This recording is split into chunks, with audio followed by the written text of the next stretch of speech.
Hey guys, Ken's 97 Stowe 171. Well, look what I get to drive today. My favorite type of truck. Yay. Unfortunately, all I've got is the GoPro today, guys, because of technical difficulties with this wonderful piece of engineering. It's kind of a mess in here.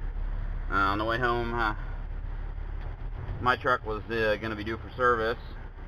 Took it in, basically oil change and whatnot, and they found a leak in the front of the engine on the front cover, case cover. So it had to go off to International. God knows how long it'll be. So they handed me this thing, which, as you know from my International Eagle review, I absolutely detest these trucks. But it's what they had. It's fine. On the way back, got about halfway back from Fort Wayne, and the speedometer started acting crazy. And we've had several of these trucks, several of all of our trucks actually, have had this problem. I don't know whether it's related to the truck or whether it's related to when they installed the PeopleNet. There's a speed sensor that's there, and I think it's all tied in somehow. I'm not really sure, but as you can see, my speedometer is like pointed straight down at 6 o'clock. And on the way home, it was going from 65 down to 15 and back up to 65. And then, of course, you get a sudden acceleration warning and doing all kinds of shit. So for a speedometer today, I'm using my Motorola Razr. I was going to try to use my old Motorola Droid because I'd rather have this than my cell phone doing it.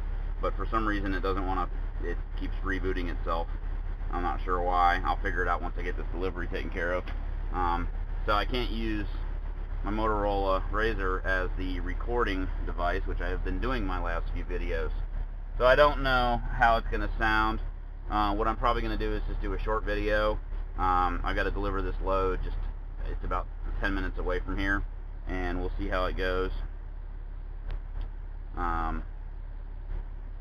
In fact, I'm unfortunately going to have to dump the Speedo here because I need to use it for GPS. So, let me go ahead and get my delivery done, and then once I'm done with that, I know where I'm going, and we'll talk some more. But I want to get I've never been to this place. After I do this load, then I'm going to go to that concrete place down in Indiana. So, let me get back to you guys, get my delivery taken care of, and we'll go from there. So, anyway, this is the inside of my Eagle. Yay! It's not an Eagle, it's a 9200. It's got the treadle style pedals, which I hate, because most guys, if you sit on the chair, your feet point outward, and the doghouse here makes your foot be kind of like that. You can kind of go like this too, where you're across like that, but then you're also kind of on the brake. I would prefer my leg, even if it was like this, to be farther over. So I've noticed when I drive this for a few hours, I tend to be like this, and my knee starts hurting because your foot is being twisted this way, because you don't have any room to your right. And the ProStar doesn't have a lot of room there either, but because the pedal comes from the top down, and this is out of the way, there's just a little bit more room. The ProStar is a little wider too, so this doghouse isn't quite as close. Anyway, I better get going. I'll be back with you guys here shortly. I'll probably just cut them together. I need to get my GPS going because I've never been to this place. I think I know where it is, but I don't want to get stuck in the middle of the city, not knowing where the hell I'm at.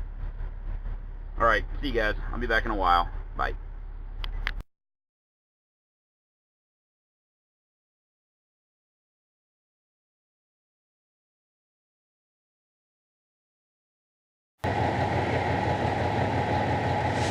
Hey guys, Ken's 97 Stowe 171. It is the next day, and I am once again, I'm in a different truck, but it's the same kind of truck. We're going to go for a drive here. I'm pulling up to GM Defiance.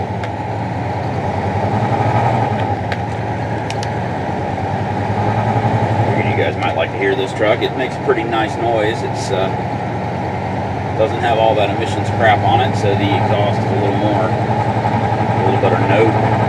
Other than that, it's your typical International 9200, which I've already discussed at length. This will be a continuation of yesterday's video, which was only a few minutes long.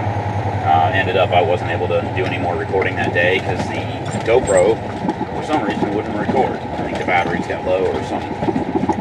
Anyway, I'll shut up here for a little bit and let you hear this thing. Like I said, it makes pretty good noise. I apologize, it's a Meritor transmission, so the ratios are a little different. I'm not exactly the best at it.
Maybe I'll do a short video of the things that I like about this truck.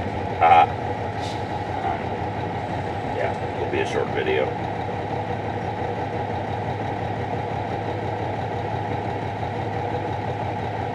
I like the steering. This has got more miles on it, and about double. So did the other one that I drove yesterday. The steering is better in them. I don't know why, but there's less play, and they don't tend to wander as much on the road. I'm not sure if they changed the steering box or what the difference is, but you only have to move the wheel about that much for it to do something. And the ProStar, come on, it is doing that. Low gear, it seems to hop a bit.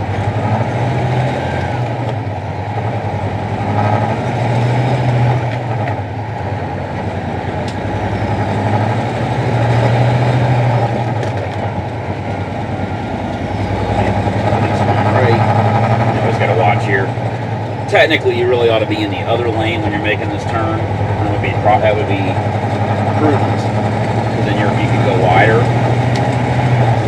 The problem is that you got to get right in the left lane. All right, I'll shut up.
exhaust has a nice note to it. It actually sounds like an engine. It has that nice deep noise. Most of the new trucks, you really don't hear much of the turbo. They've got those particulate filters. The DPF is in the exhaust stream and muffles it up pretty much. You don't really hear it as much. You can hear it outside, but you can't really hear it inside. I gotta get behind me. There you go. I really need to be in the other lane. Sorry, buddy.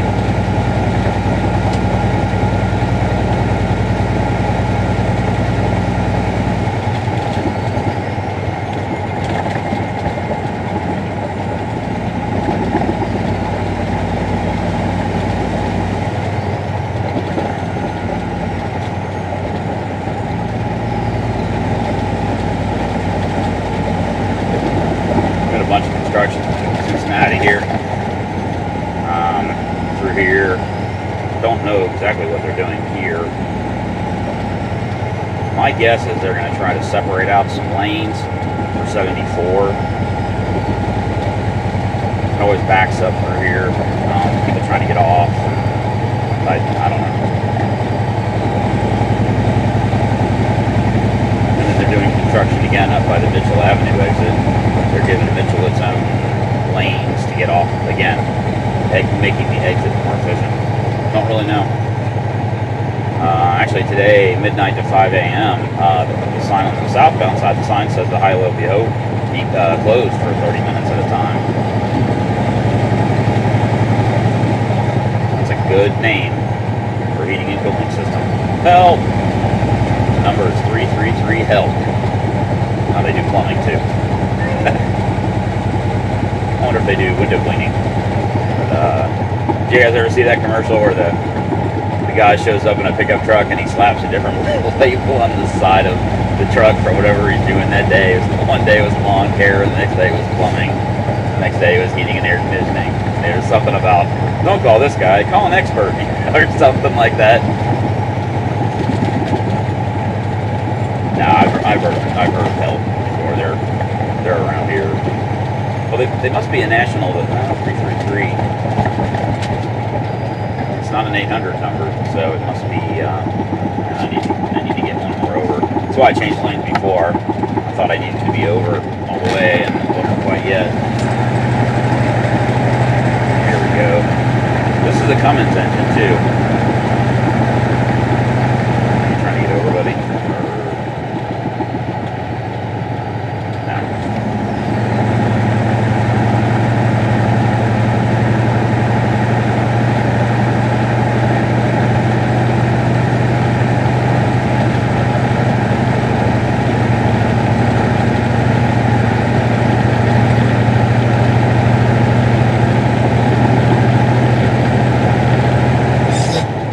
Sorry about the squeaky, that's the clutch. I am double clutching in this truck. I guess because I'm not as good with the gear ratios. Not that I'm a fantastic shifter anyway.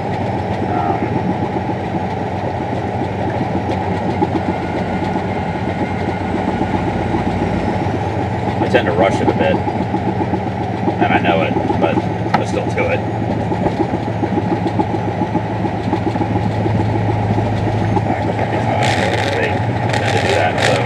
Again, the ratio is not quite the same for this.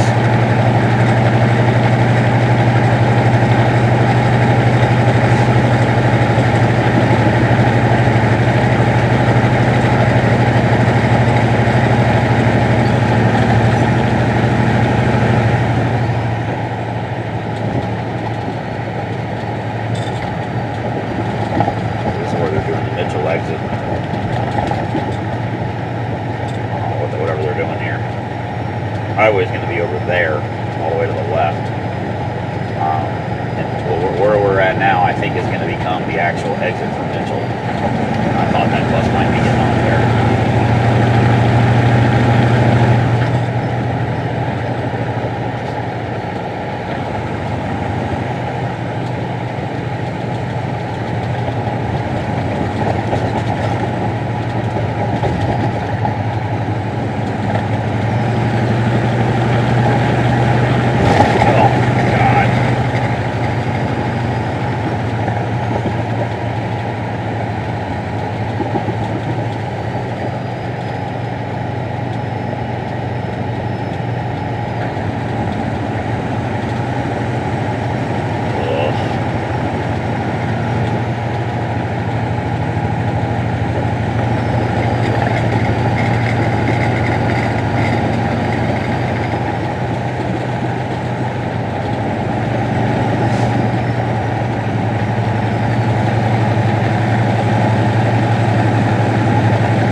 operations I'm missing when I slip shift this. And I noticed this about the truck I had the other day too. The revs drop a lot faster in this truck. You're turning 1500, you let off the throttle, slip it out of gear, and the revs drop much faster than they do in my ProStar truck. So you don't have as much time to get it to the next gear, and I'm actually late getting it into gear usually. And on top of that, this truck and the other one I had yesterday had a mirror transmission in it, and they're not quite the same. I don't know if the shift points are different, or the ratios are different, or what, but they don't feel quite the same. I can't say that I really like one more than the other. I don't really know.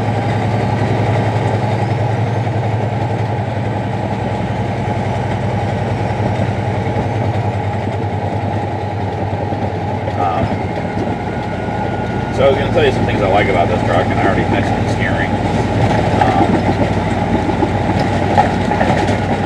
The other thing I like is the tack and speedo.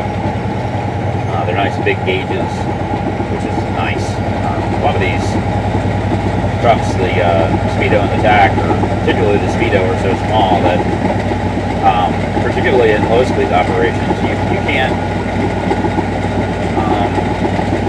You really almost can't use the speedo to figure out what gear you should be in as you come to, let's say you're slowing to a stop, and then the light turns green and you're going to keep going. Well, I guess theoretically you should already be in the gear you should be in because you should have downshifted to it. But the reality is a lot of times you think you're going to be at a stoplight, so the last, bit you drop it, you coast, which you shouldn't do, by the way. But then, the light turns green, and what gear do you need? Or maybe even you're coasting along in gear, just letting the revs fall and fall and fall and fall, and down. I mean, you can do that down to idle, but then you can't just get on the throttle and go if you're at 600 RPM. It's not going to go anywhere. So you need to then go get to the right gear. Well,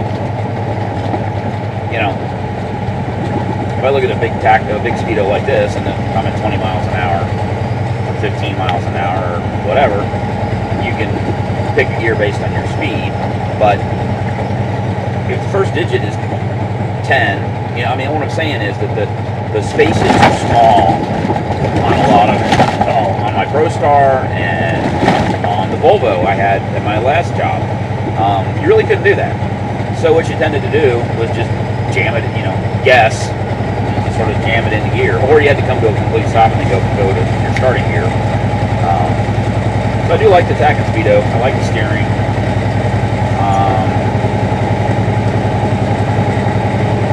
I think that's about it. I like the fact that the door doesn't pull away from the frame in high wind. That's nice.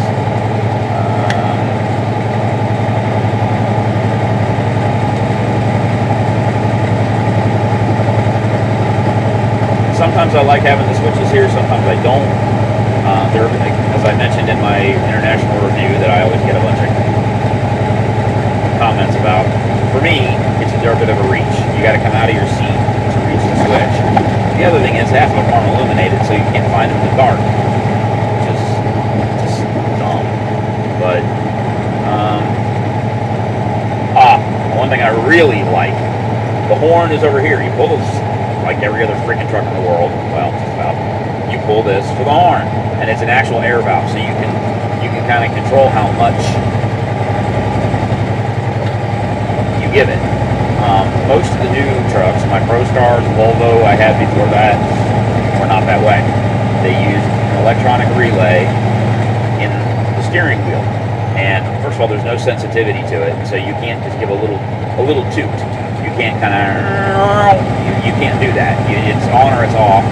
And usually, by the time you find the damn button on the steering wheel, the situation that led you to want to honk is over with. Because let's say you're in the middle of a turn, you're making a turn, somebody does something. So the wheel's not in the same place. It could be halfway around, it could be all the way around upside down. Where's the button? Whereas usually you're steering with one hand. Yeah, you shouldn't do that either, but most people do. You can still grab the air horn if it's right here. The dumbest thing I've ever seen them do is move the air horn from a full line like this to also an electronic button. The city horn is always in the middle, so you can hit that pretty much any time. Usually the air horn is a button off to the side. They really should do it the other way around, because it's better that you can get to the big horn and not to the little horn than the other way around. So that's a gray on most new trucks. I do like this. I used it the other day. You know, there's nobody around me. We don't blow our horns just because somebody does pull their arm down. We've been told not to do that because some kid over there is wanting you to do it. Some little old lady is sitting next to you. You honk your horn, scare the shit out of her. She crashes. Guess what? It's on your ass. It's unfortunate, but that's the way it is. So when I see somebody, a kid or whatever, yesterday there were some kids on the side of the road. I was on a state route, and they were in their backyard with their mom, and they were all going like that. It was the trucks were going by. I quickly looked around me because I saw them way up there. Looked around me. There was nobody around me, and I was able to do a little wah, wah, kind of like that. Well, with the electronic button, it doesn't come off like that. It just comes off like you're laying on it. And there's usually you press it, and it's not instantaneous. There's like a relay or something involved, and it's just stupid.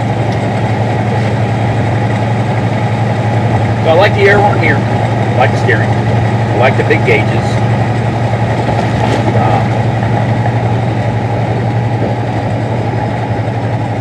I'm trying to think of anything else I might like. The sleeper's nicer, but that doesn't really matter to me because I hardly ever use the sleeper.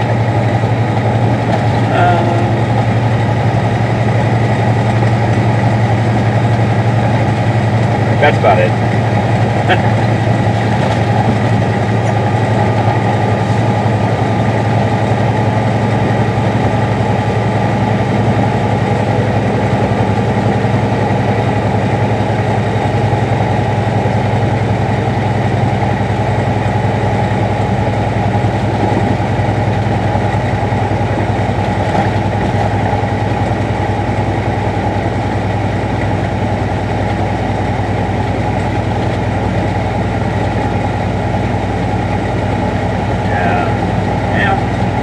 So, this will be my truck for probably several weeks. Who knows? My truck went to International. They got to pull the front engine case cover off and find out where the oil leak's at. It's done that before.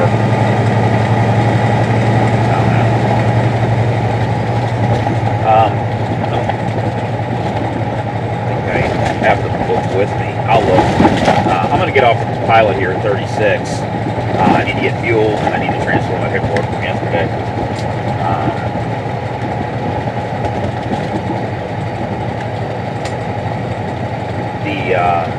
While I was at the International dealer, I took a look at the brochure for the new International Max Force engines, which they're not brand new. They've been out for a little while. But we're going to be getting some new trucks, Pro Stars, with this new Max Force engine. And service manager was telling me that it requires a little bit of retraining on the driving. They've had a lot of problems with drivers where they've already put these new trucks because the engines are very different than what people are used to. Most drivers are used to revving it up and then making the shift. To get more power, you want to rev it more. And peak torque is still pretty low, but generally you're revving it, so that when you change gear, you'll be able to continue to pull. And apparently these Max Force engines are kind of the opposite of that. If you don't shift before 1500 revs, they're very, very unhappy. The transmissions are unhappy, and the engine, it goes into low power mode when it hits 1500. They want us to be shifting at 1300 revs. Which is different. You might shift at 1300 revs when you're just, maybe on the low side of the transmission, first through fifth. If accelerating slowly. But generally, once you're on the high side, you're revving into 1700 RPM. And these new X-Force engines, it's an 11 liter and a 13 liter. And peak torque is at 1100 revs. And even at idle, they're making, and by the way, in the 470 horse version, which I think is what we're going to have, it's making 1900 pound-feet at 1100 out of 13 liters, not 15 or 16 liters. So that's pretty impressive. That torque number is pretty impressive for a 13 liter engine. And it's making like 800 pound-feet of torque at idle. So the idle off works pretty well. Basically, they're saying, you know, it'll pull a load from 900 RPM up to 1100, and you should shift at 1300, and then it'll drop it back down to 1000 or 900. So it's going to take some time for the drivers to get used to the new shift points, you know.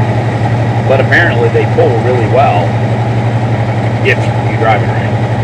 The other thing that he told me, which this is kind of annoying, is that the new transmissions, and I don't know if it's an Eaton or what, I don't know, but that you got to double clutch it all the time, or you'll wear the synchros out in it. And I mentioned to him, I was like, I didn't think truck transmissions had synchros in it. He said they do, or at least this new one does.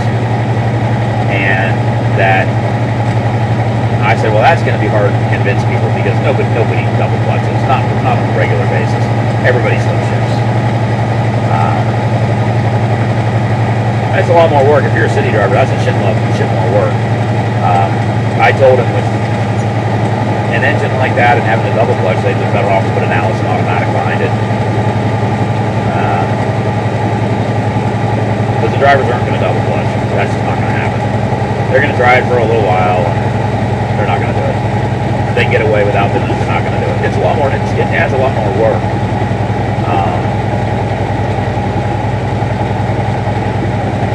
To the drive. And really, honestly, you shouldn't have to double clutch. I mean, no one does. That's something that if Eaton made that transmission so that you had to double clutch, that's something they should have thought second about, because if they'd have bothered to ask any truck drivers, they'd have found out no one's going to be happy with that. So, yeah, come on, get in here. There we go.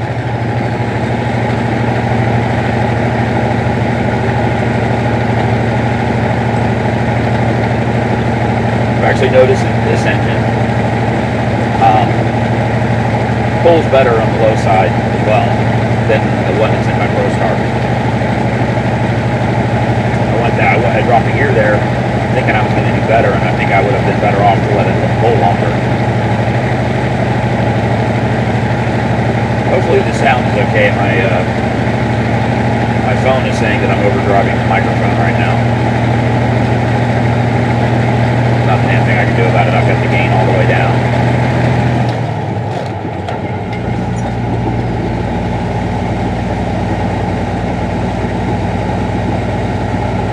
That's 1200 revs.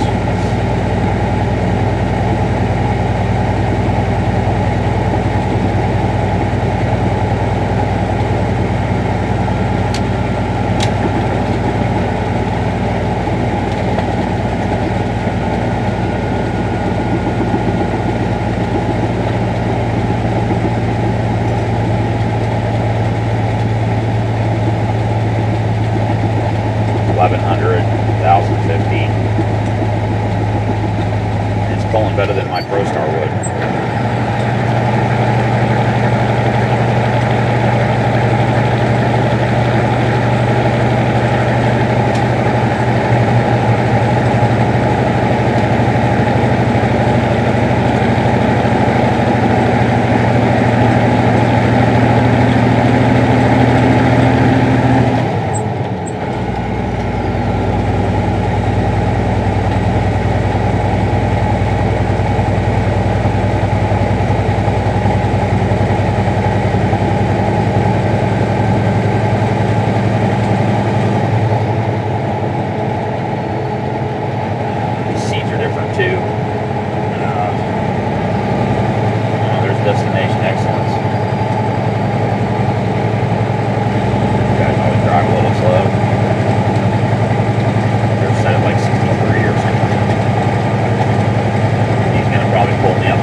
take a Safe 7. It's the company's internal safe driving program.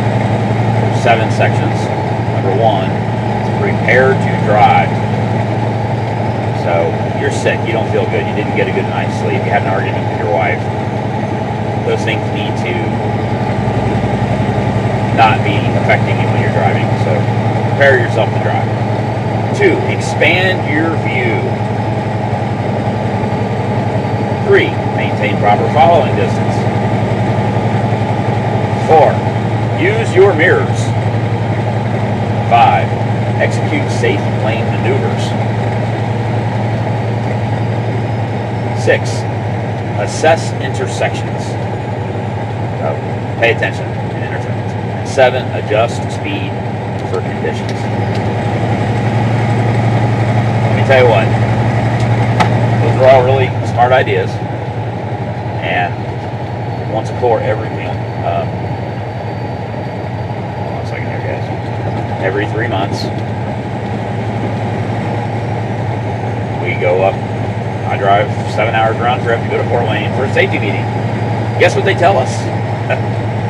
Along with what's going on and things that are changing in news and stuff. But for the most part, it's a reiteration of things that every driver that's been out on the road for any length of time ought to already know.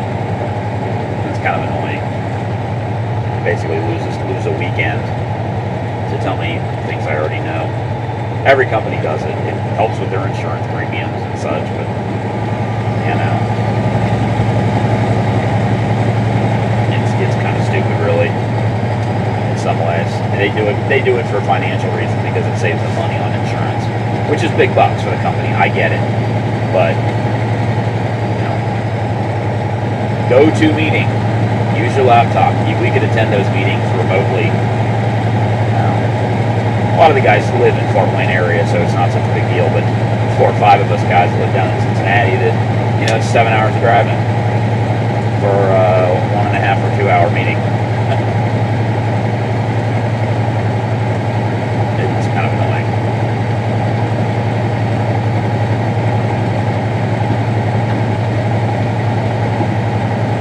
But that's why things are annoying. Not everything's perfect. As I said, this company's pretty good to work for. I have my gripes occasionally, but they have some really good things about them too. Particularly their health insurance and disability insurance, and the benefits are pretty good for what we pay. My health insurance, as I've mentioned many times, is pretty damn good. For a couple $100 a month, I get pretty damn good coverage. And disability insurance is the same. I think I pay $9 a paycheck. Maybe it's $9 a week. I don't know, for essentially what is my regular salary if I get disabled, short-term or long-term. I'll be passing this guy again here because, again, their trucks are set at like 63, ours are set at 65. They have nice looking trucks though. Big long nose things. They look nice. He's getting off the rest area.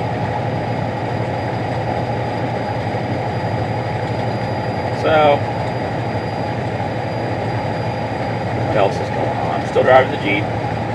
I made a video of me driving the Jeep. You guys ought to check that out. It's not just me driving the Jeep. It's about a 40-minute drive. I basically do a trucking vlog from the Jeep. So if you guys are interested, you might want to check that out. It's not really trucking related. Although maybe I don't even remember what the hell I said in it. Never do. But it's not just a quick drive around the block. So if you like my regular trucking videos, you probably like that one too. So check that one out. I posted it a couple weeks ago or a week ago.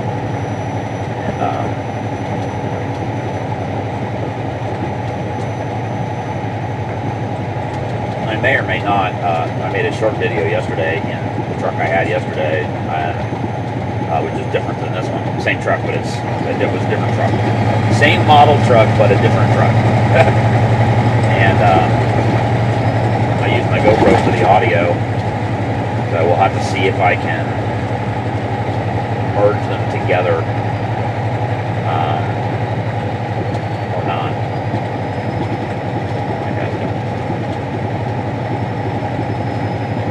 because what I usually do is I put the video together and the audio from the phone, and I just uncheck the audio from the GoPro.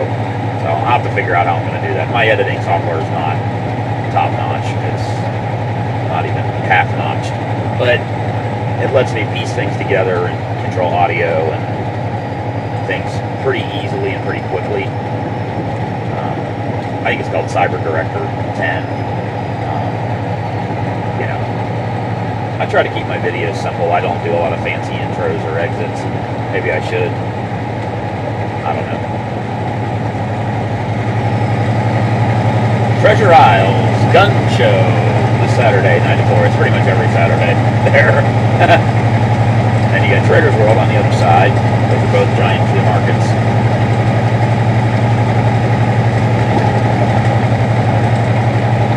Actually, I ought to go to that one. Go to that gun show sometime. Look around there. Hello.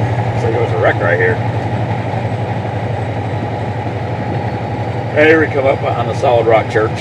You can see the big Jesus statue right there. That one, it took forever to rebuild that. The last one got hit by lightning and caught fire. I thought it was kind of funny. That one looks much better. The Jesus looks better. The other one was larger, and he was coming out of the ground with his arms way up in the air, and it didn't look right. That one looks better. And they've got a lightning rod on the top of his head, so that doesn't happen again. Because he's made out of some kind of foam material that's special, layered, and then they sculpt it or something, glue it all together and paint it.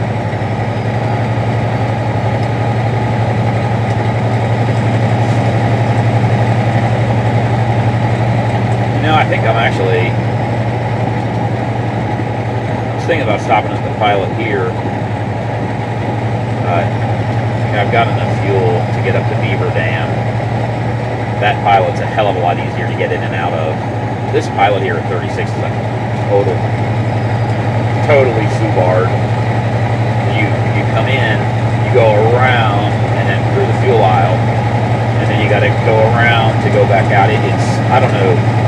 I know why they did it, but they needed to put the actual truck stop the other way around, or in the back, or they're limited because they're right next to the highway.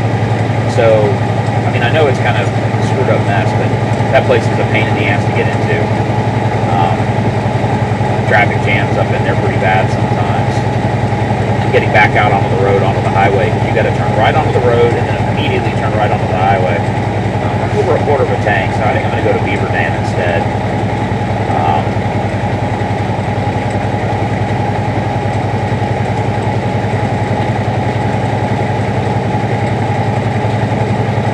You know, though, I don't, oh shit, maybe not. I'd like to go to Beaver Dam, but I'm a little nervous because I'm in a quarter and a half a tank of fuel, and I don't really know this truck that well. So perhaps I should go ahead and stop. Alright. Well, we'll go ahead and stop. You'll get to see how the fuel station works here. I'm going to go ahead and get over because it's the next exit.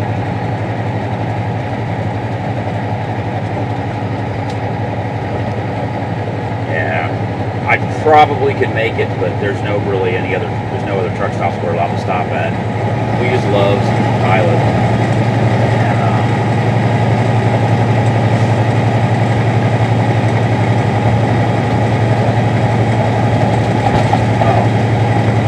One thing that's weird with this truck, when I'm moving, the people net here doesn't behave the same way. The other trucks I've had show a screen and it shows how many hours you got left. This one doesn't go to that screen. It's kind of weird. You can get to it.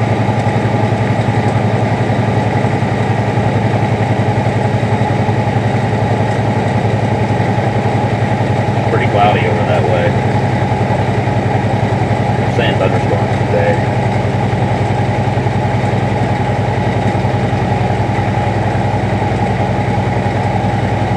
We had a bunch of, we had a charity group out of Cincinnati called Matthew 25 Ministries, I think. If you guys live in the Cincinnati area, I would recommend, if you want to help the Oklahoma City, people in Oklahoma,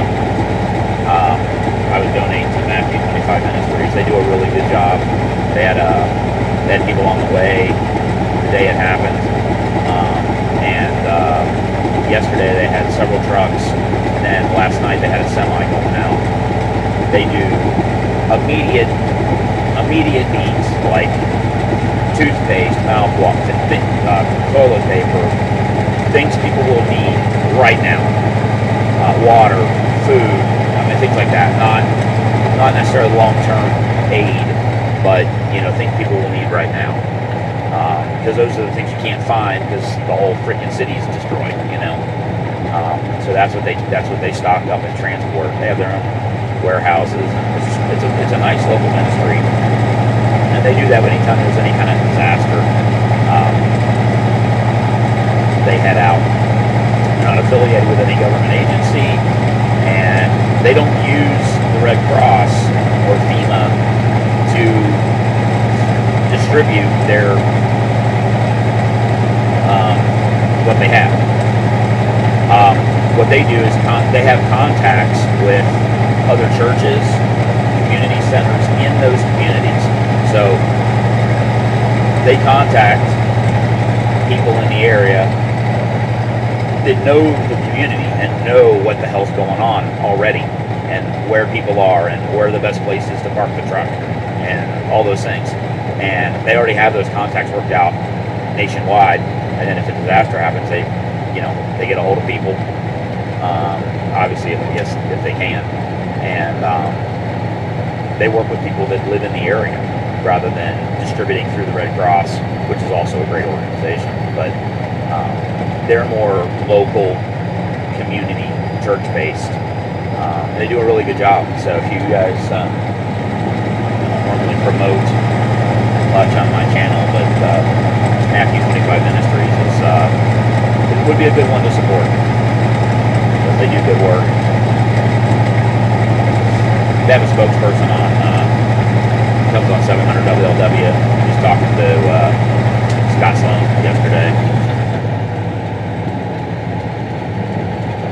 They were all heading out, You can volunteer too if you don't have money, if you can't donate goods, or you don't have any money to give. You can call them first, and you can go and donate time. Like yesterday, they needed help, loading the truck. And even if you only got 15 or 20 minutes on a lunch break, they said, come on down. We put you to work for 15 or 20 minutes, and that's 15 or 20 minutes of work that wouldn't have gotten done. See, like right now, I'm doing what I shouldn't do and coast to a stop. I'm back in gear now. This one's not too bad. Into that light turn.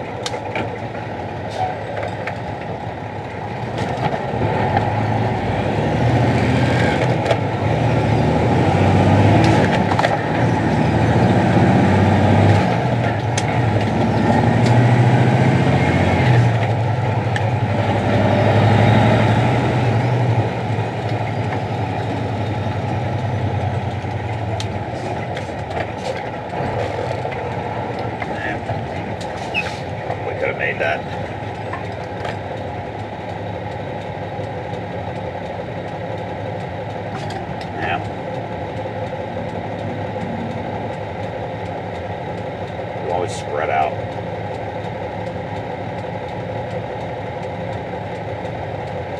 Come on, let's go. And they'll put their turn signal on and turn at the last minute someplace. Yeah, they're turning into the highway. No fucking turn signal. And this is why I hate this turn signal. Because of what's going on right here. Nobody can move in. It piles up because it's such a screwed up mess to circle around. Even though there's one on the far end. No, this one just doesn't get it. It's just a screwed up mess in here. Oh God.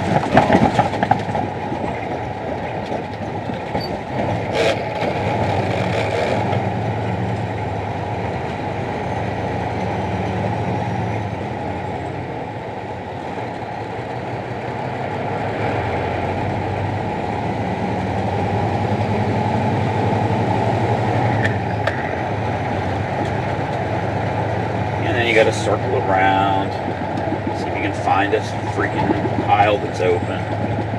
It's just kind of dumb. You gotta pick one. Hope you chose wisely.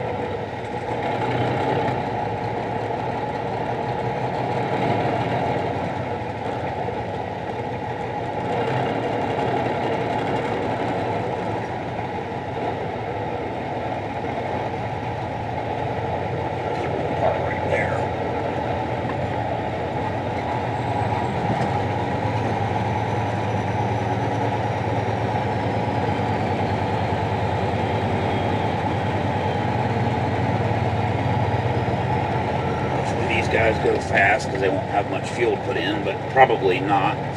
Probably was an unwise choice because they probably don't have a fuel card and they're probably going to take forever to get the damn fuel. I don't know, that probably was a mistake, but I needed to go someplace. Alright guys, so then I'm going to go duty status, on duty, fuel, driver status, done. Now I'm on duty, fueling. Pick up the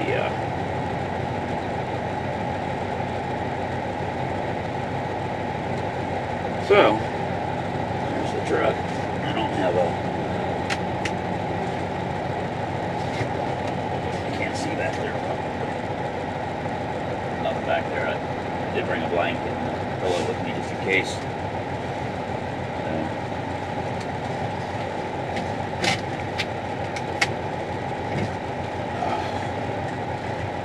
Give you a shot of the gauges here.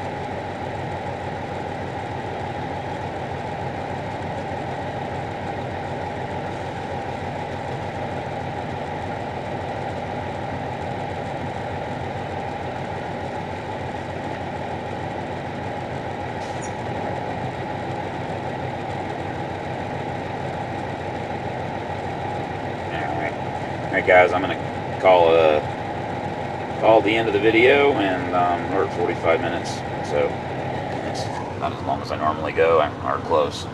So you guys have a good day and be safe out there.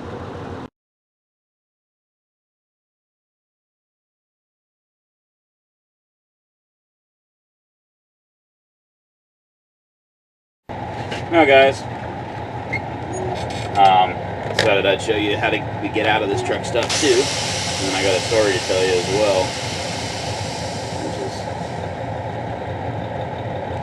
got a good moral to the story. So this is the problem. Now I'm trying to get out. These people are coming in, and then they'll pack up because there's not room to get in because we can't get out, and you end up in this gridlock of no place to go. This guy next to me, ELT. Got a lady friend with him. She was pretty fucking hot. Actually, there's one driving this TCI truck's pretty fucking hot too. A lot of lady truckers out there. And the one here to my left, she was a little itty bitty thing. The girl he had was a little prettier and a little more voluptuous, if you know what I mean, in the right places. My wife's sister drives a rig. Driving a rig for about 30 years, and she's the same way. She's like 5'2", 5'4", and about 90 pounds. Yeah, and this is what I'm talking about. This is why I hate this fucking truck stop. What they should have done is put the truck stop. They should have made the fuel truck part. See, we can't get out because they're trying to get into the fuel area. The exit's over there in the far left corner. So what we need to do now is go around all the way through because all these people are waiting to fucking get into the truck stop. Ooh, nice. Push up. It's just a dumb setup. I know they're limited by room. I think maybe what they should have done is put the truck stop back here, so trucks would come in, go through the fuel aisle, and then come out. I don't know. I'm not really sure. Who knows why they did it the way they did it? Maybe it was some small mom and pop station originally.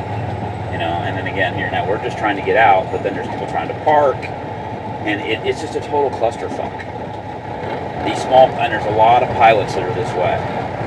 They're small pilots, that used to be some small mom and pop joint, and you know, now are, what the fuck is this? I mean, are you serious? You're building a secondary gas station in the middle of the fucking lot. How fucking idiotic is that? It is. Natural gas? Oh my, that is a natural gas refueling station for trucks. No? It says cryogenic liquid. That's got to be natural gas. It's green. See the green on it? That's got to be what that is. That's got to be a CNG refueling station. Wow, I've never seen one of those yet. That's interesting. I bet there's a local fleet that operates in this area that uses it, and they asked, I don't know. They're talking about trucks moving to natural gas because it's very cheap and plentiful. See, that's what I'm saying. It's like, you know, they couldn't make the entrance here because it's too close to the highway. You couldn't get in. That Waffle House does a damn good business. It's a hell of a lot better food than anything you're going to find in the subway. This guy wants a ride. Those trucks. You can't take a passenger.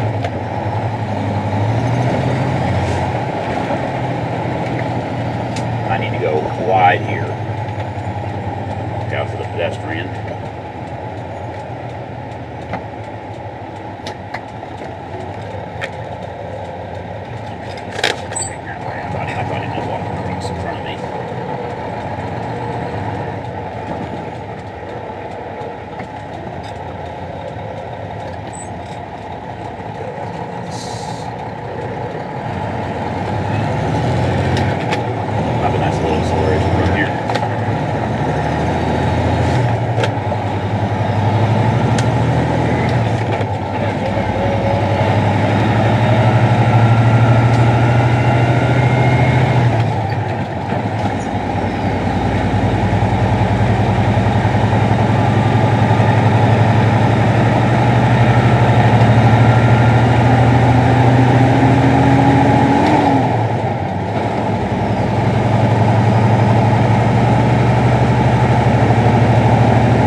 Right back on my left quarter forever. Now he's going to finally decide to go. He was preventing that truck. That truck was behind me. That pickup truck was right next to me. It didn't fucking go anywhere. And then finally decides to fly by me and then get over. When the lane was right there, he could have just ducked. I don't know.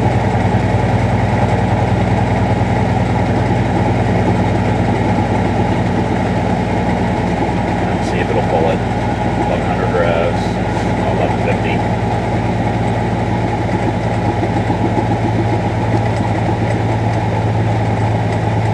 Blinkers. Not quite.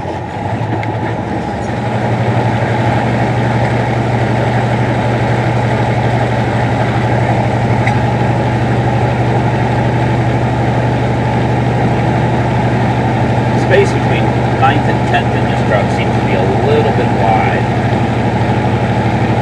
for the power it's making.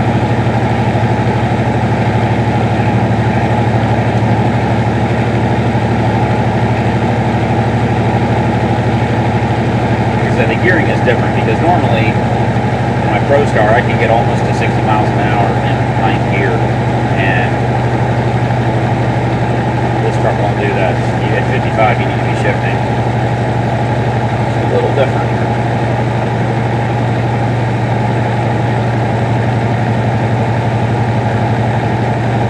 I'll tell you the story here in a minute.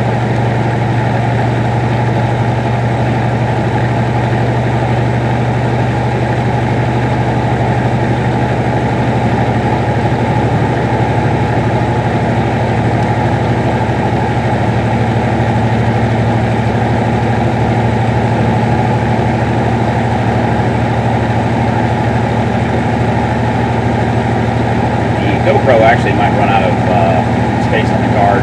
If it does, then I'm going to keep, I'll tell you the story anyway, and the audio will just continue without video.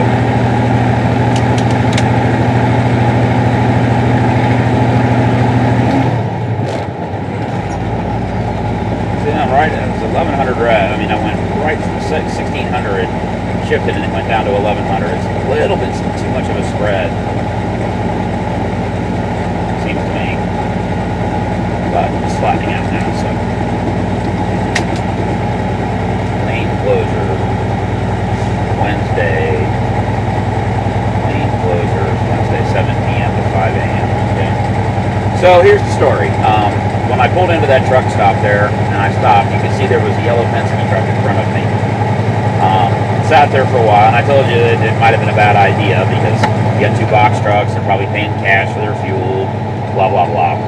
Well, it did take a while, but the Penske guy, shortly after I turned off the camera, the Penske guy came back and said, "Hey, I'm sorry, I'm done, but there's a guy in front of me, so I can't go anywhere." So I sat there for a while, and what happened was the lane to the right cleared out, and the Penske guy was actually able to cut to the right and get around the guy that was in front of him and go out. Then I was able to pull forward and fuel. And there went the GoPro. So, we will continue the story. Come on, dude, what are you doing? You got a fucking 2-mile long exit ramp.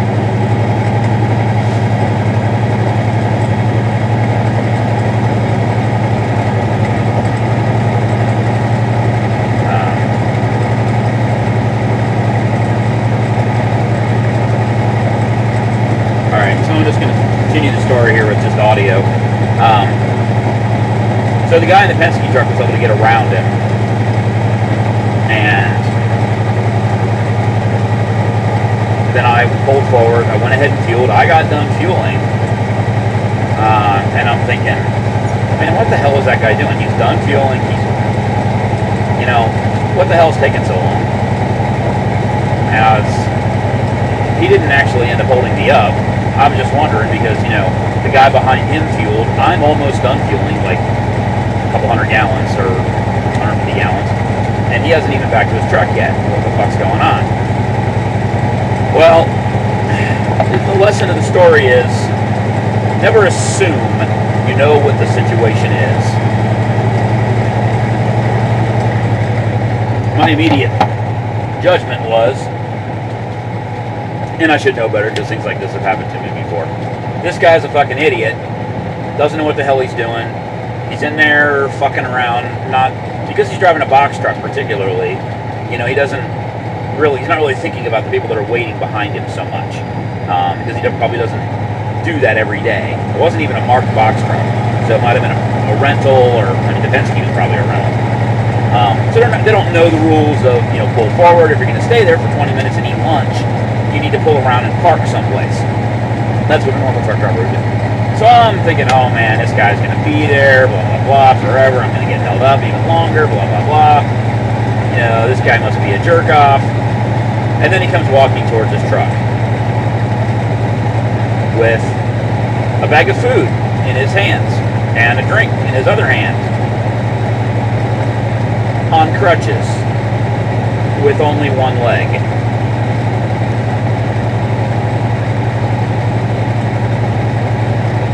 I actually kind of double-taked it. I saw the crutches first, and I thought, and I saw his hands were full of things, and I thought, well, yeah, that'll slow you up. You're trying to carry things and you're on crutches.